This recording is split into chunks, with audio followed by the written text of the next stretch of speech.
Hello, everyone, and welcome to a very nice special interview with MachineGames talking about Indiana Jones and the Great Circle. I am here with John Jennings, the production director, and Axel Torvinius, creative director. I hope I did that well. Perfect. How are you both doing today? Well, good, thank you. Really good. Yeah, it's a great day with the launch day on PlayStation 5. It is. That is actually my first question because, yes, Indiana Jones came out December 9th on Xbox, and here we are on April 17th, and it's coming out on PlayStation. How does it feel to launch a game twice? It's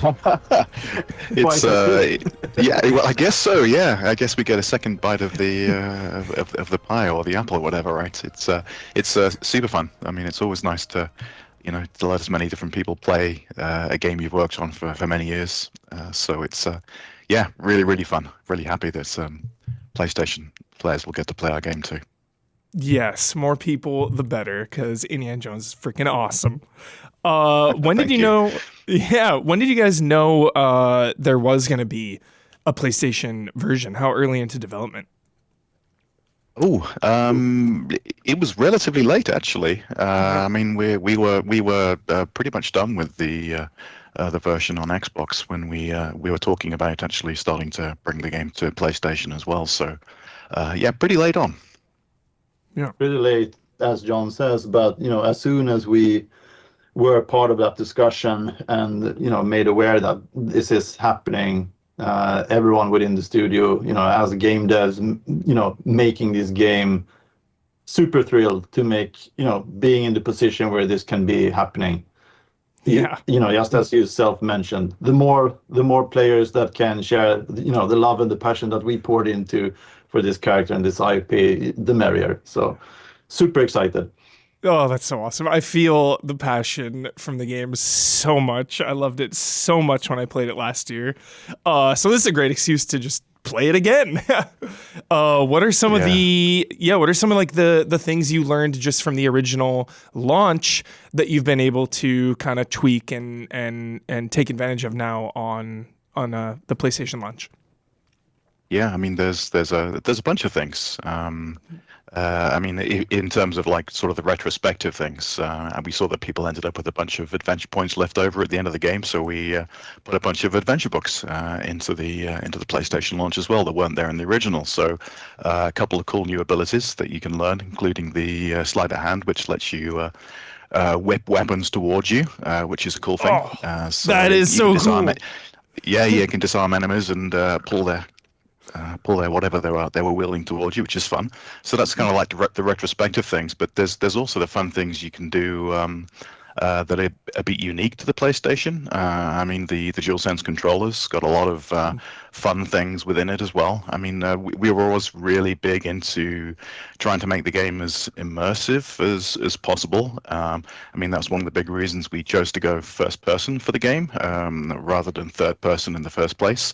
But with the DualSense, I mean, we put a lot of effort. If you play the game, I'm sure you understand into like how you pick up, interact, look at, inspect all the things in the world that Indy's interacting with. But with the DualSense as well, you get those cool sort of like high-def haptic feedbacks, which perhaps aren't there on other controllers. We've put a bunch of effort into the adaptive triggers as well that you get on the DualSense controller. So even like silly little things like using the camera. When you pick that up and you're aiming around and you're pushing the trigger to take that photo, you get that nice little resistance, and then that click. I love that. That's awesome. When you take the photo, so it all builds into that kind of like immersive thing that we were really going for with the game. So lots of fun things. Yeah. And just to add to that, I think it's a really important thing that John brings up here, immersion, because that's been such a big thing throughout the entire production cycle, making this game feel like you're fully immersed into the world of Indiana Jones. And things like what Jennings is bringing up here, the haptic triggers and or haptic feedback and the adaptive triggers, just helps a lot with that. Just pushing, there's always, the attention to detail. That's the small thing that adds to it, that just becomes the full circle becomes even more full, so to speak. So it's great in terms of just making you feel even more like Indiana Jones. An even greater circle, Axel. Yeah. Oh, I loved the camera so much. So yeah, any more immersion with the camera, that's good.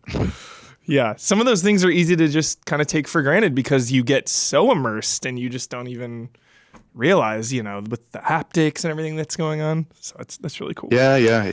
It's nice. I mean, even using the whip, you get that crack of the whip now when you're using it, or little things like when you. I don't want to spoil too much, but in the game there are parts of the game you're using a boat. You get the feel of the rudder in your hands. It's nice. Yeah, it's a nice little addition. The whip in this game is seriously one of my favorite things in a video game ever. So thank you. Can you please just tell us everything about the whip and how it was designed or changed throughout development? Because it is so special. I loved the whip. If we were to tell you everything, we need way more than 30 minutes. That's for sure. I mean, from a overarching kind of holistic point of view, I think that we dare to say that the whip is absolutely one of the most complex and biggest challenges that we had ahead of us when we launched into this project. And there are so many different components that goes into it. There's the technology behind it. There's simulation, there's animation, there's audio, there's art, but then it's also all of the things around making a whip actually cool and fun to use. The gameplay system that supports it and is affected by it, how AIs and enemies behave, how you set up a gameplay or like an enemy encounter and battle scenario. So there are so many different things that goes into this, and it was not easy. That's for sure. I can imagine, I bet. And just the way you can use it for combat and puzzles, like it really is, it kind of feels like the centerpiece of this whole game. I mean, it's Indie's signature tool, right? So we had to put a lot of effort into it, and as you say, it's used for. It's not a weapon. It's not a tool. It's everything, right? So you can use it in exploration, traversals. You can use it in combat as well, and you can try it in different ways in all of those scenarios as well. As the combat tool, we always saw it as a fun way to not defeat enemies. We tried to not make it as a weapon that was causing damage necessarily, because sure, you give a little bit of damage when you crack against an enemy, but you're going to be cracking them for a long time if you want to make them go down. But it's more of we saw it as a good introduction into combat, or an opening move in the combats, to potentially go in and stun an enemy or pull them in towards you or something like that, and then switch into a different form of combat afterwards, either the hand-to-hand or whacking them with whatever's lying around, or shovel or a hammer. or a fly swatter, as people have seemed to have enjoyed in the game as well. So we had the audio team even go up and have a full day session with a professional whip bull championship person, and have him cracking his whip in different environments with setup with catching the surround sound of it, and also catching just the high pitch with different type of mix setups to really capture the authenticity.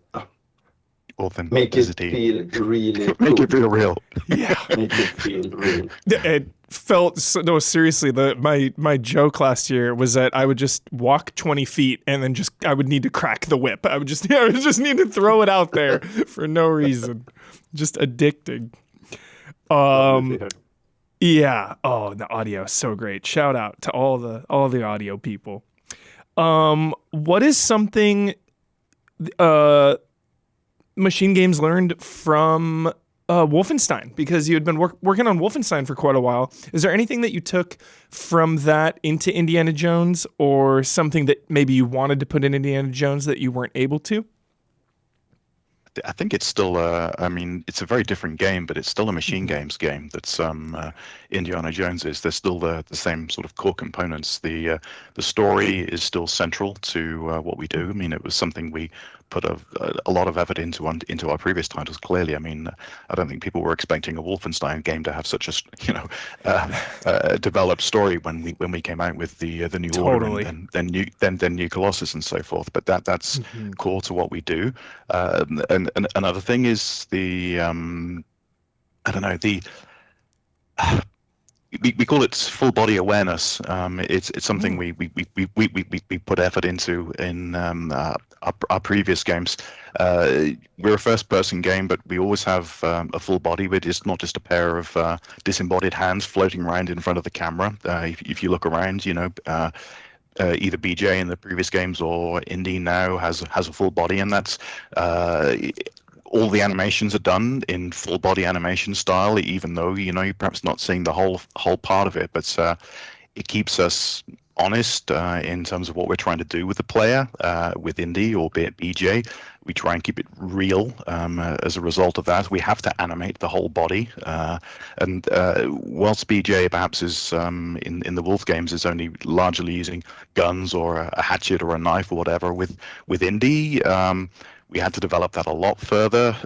Indy's got I guess a wider vocabulary in terms of the things he does in the game world, from picking up, interacting with objects, brushing the dust off something, or picking up a key, inserting it into something like that. But we wanted to keep that physicality, that sense of that your whole body is there in the game world, was a core component. So that was something that we always did with the Wolf games, and it's something that carried through into Indiana Jones as well. Maybe actually you've got something else to add. Yeah, I mean, I think those points are extremely valid, and they are extremely true that John brings up. And specifically, we are always trying to make a good story. We're trying to make something unique, and fresh from a narrative point of view. We're trying to tell, being a good storyteller, basically. And with that comes a lot of other areas that follows. We want to create strong characters and interesting characters. We want to make sure that we put a lot of focus and emphasis on depth in character creation and how character evolves as well throughout the experience. And there are also things that, for me at least, is always, not only me, of course, the studio, but it's always very crucial. And that is making sure that we have a strong identity, that we have a sensation that you are playing a MachineGames game. And I think that's something that has come across in Indiana Jones as well. People have said that, spontaneously giving feedback. Ooh, wow, it feels like a MachineGames game, even though this is not, BJ Blazkowicz and Wolfenstein. And I think that comes down to so many different things that we have in our core philosophy as game developers, attention to detail, the storytelling, making sure that everything matters, and that we are trying to just push the envelope. Also, when it comes to the tech behind, making sure that it's nice and fun feedback back to the player when you have interesting combat scenarios and all of these interesting tools in this game that we don't have in Wolfenstein. So a lot of things that has been brought over from an experience point of view from the Wolfenstein productions into Indiana Jones, even though very different games, but in some regards very similar as well. Yeah, and then I think of I know some of you worked on Riddick and the Darkness, and just kind of that immersive sim feel. It's one of my favorite genres. Can you tell us maybe the location you're most proud of? Because this game just has some of my favorite environments to explore in recent years, and which one sticks out to you the most and why? I have a few, but I have one that I'm very, very keen on and that I always cherish a lot. And without giving away too many spoilers, but there's a subterranean temple in the Giza sandbox where it's basically an audio puzzle with a huge, massive tuning fork hanging upside down in the ceiling, and there's this almost like a dark ambience going on that hums. And as you solve the puzzle and move deeper into the puzzle complexity, the tone of this tuning fork and the ambience in this cave shifts, and that together with how it, the visual fidelity of it and the lighting setup. It's one of those moments where it really, like so many different components just like meshes nicely. And for me, it's for me that place is it's a highlight. That's so cool. Love that. Yeah, I think in general, a lot of the sort of Nephilim places where one you described, one of those there is really fun. I mean, it was something new and unique, the architecture that we created. I mean, it was been awfully fun, like looking at these sort of ancient civilizations that exist in the game, the Khmer and all of the other ancient civilizations, but building something new and fresh with the Nephilim architecture was a lot of fun. So creating something completely original was a lot of fun. Yeah. Something to just look at. Like every room you go in, there's just like so much to look at, so much to explore. And then obviously, the journal and Troy Baker's commentary, just it all comes together so immersively. Yeah, I mean the journal was another thing we put a lot of effort into as part of the physicality, right? We wanted it to so you're actually there, you are indie, right? And you're flipping through your book rather than the diary you're keeping of your adventure, rather than just something abstract and taking you purely into a gaming thing with a traditional 2D interface. So yeah, having that journal that you're carrying around with you and physically flicking through the pages was another important thing. Yeah. And those are like the things that, there are so many things that people never really fully understand, like how much work that goes into, sorting out the detailing of some of these aspects. The amount of hours we've just been discussing in these thumbs, and what they should look like and move like, and how dent is it, and how much, the hours that we spent just talking about those two thumbs that you see in the journal. Yeah. Insane. That's just like one small part of making the journal feel great. I'm just going to say, our lead character artist, Nick Soren, I think he's an expert on Harrison Ford's thumb anatomy at this point. So, yeah. He has a doctor degree in Harrison Ford's thumbs. That's so funny. Oh, was there anything that you had to cut or just wasn't working the way you intended it to, and maybe just had to let it go? I mean, there are things that from just a natural game development production cycle point of view gets removed, but very early on in the project, when we flesh out the story, we get all the big beats in terms of a narrative, we have the full timeline, we know what we want to do. Then there were things, very early on that's like, maybe this will not fit into the overarching, planning, and was removed. I would say that the majority of the game that we actually put into production very early on is the game that we have been delivering on. It is the game that we aim to do. So we haven't cut that much.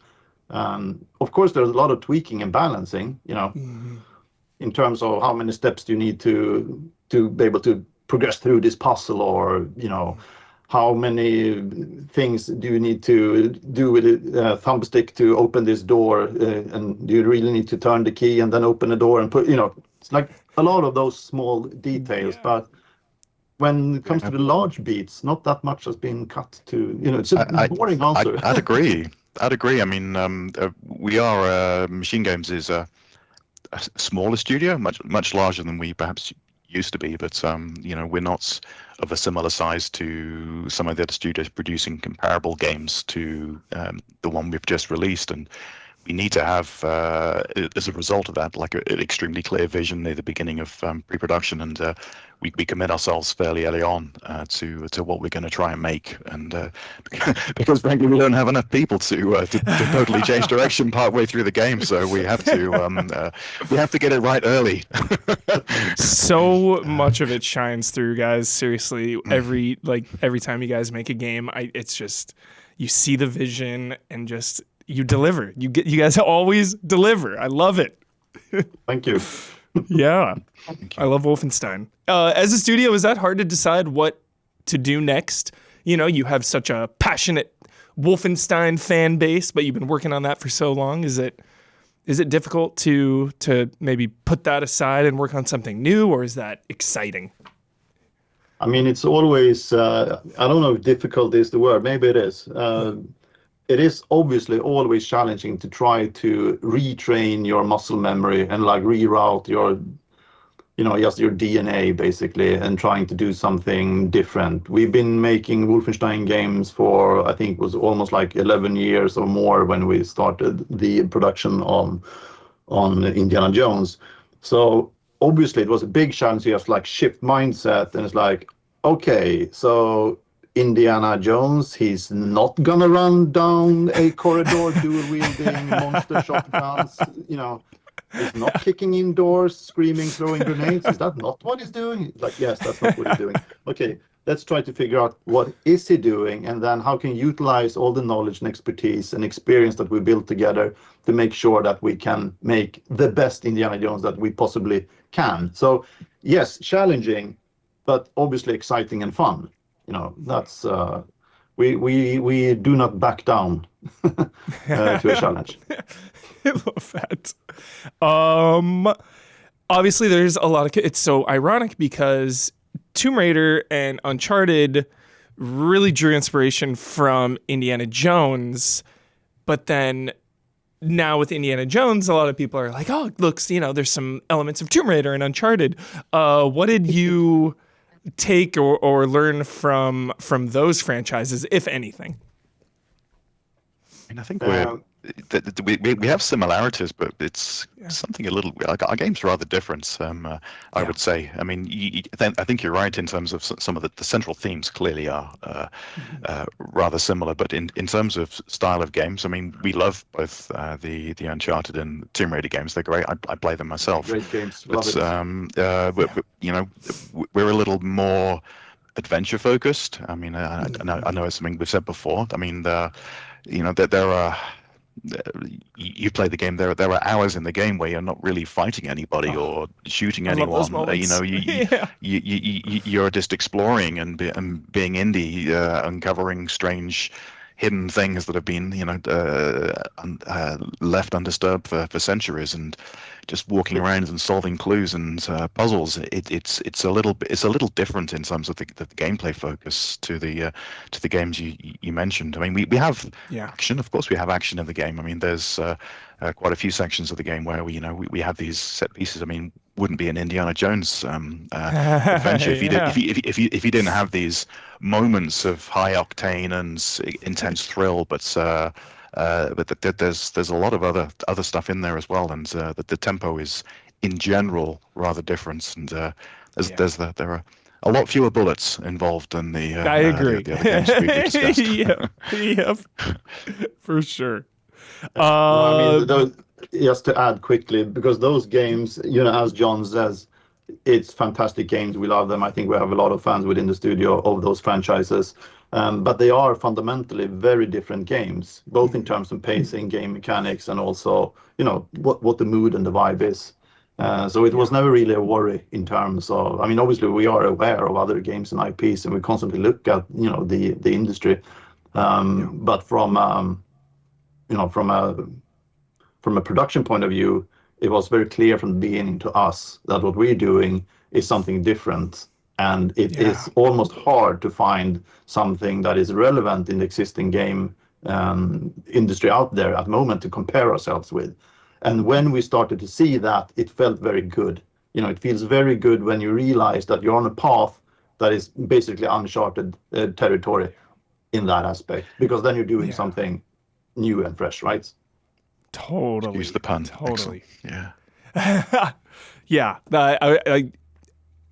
I feel like it's closer to like Deus Ex than a Tomb Raider or Uncharted. Yeah. And then pretty much last questions here. How many times did you watch Indiana Jones during the production of this game? In full, I don't know. in terms of scrubbing scenes and looking at frames back and forth, yeah, 1,000 hours or more. But watching the full movies as a whole during production, not that much. I did absolutely watch them before we started the production, just to like refresh. But then I had a bunch of Blu-rays on my desk that's constantly been going in the player and just scrubbing scenes and looking at stuff. I don't know. It will take some time for me, at least, to be able to watch Raiders again back home in the sofa. I would say the first 15 minutes of Raiders is probably the area, the one we watch the most. I would probably say that is. I have a shortcut on my desktop to Just that first 15 minutes. Look at that frame again. That frame again. Let's compare these ones. So we did plenty of that. But yeah, I mean, we've got all these big TV screens around the studio, which we used to sort of like blast information to the team the whole time. But we had snippets of the movies playing on those for a large chunk of development as well. So in terms of total hours watched. If we were broadcasting those on Netflix, then I imagine that Lucasfilm would have made a lot of money over the course of the development of the game, probably. So if it was on a pay per watch basis. And then I gotta ask, what's your favorite Indiana Jones movie? Easy. Raiders of the Lost Ark. Yeah. Oh, am I supposed to? Should I be controversial and choose something else? Yeah. But no, I can say Raiders for me also as well. So it's everything, that movie. It's. I always say I think Raiders is the best, but Temple of Doom is my favorite. It's really different, isn't it? It's really different. I agree. I love them. And I mean, the tone is so different. It's great in its own way as well. So I can appreciate that absolutely as well.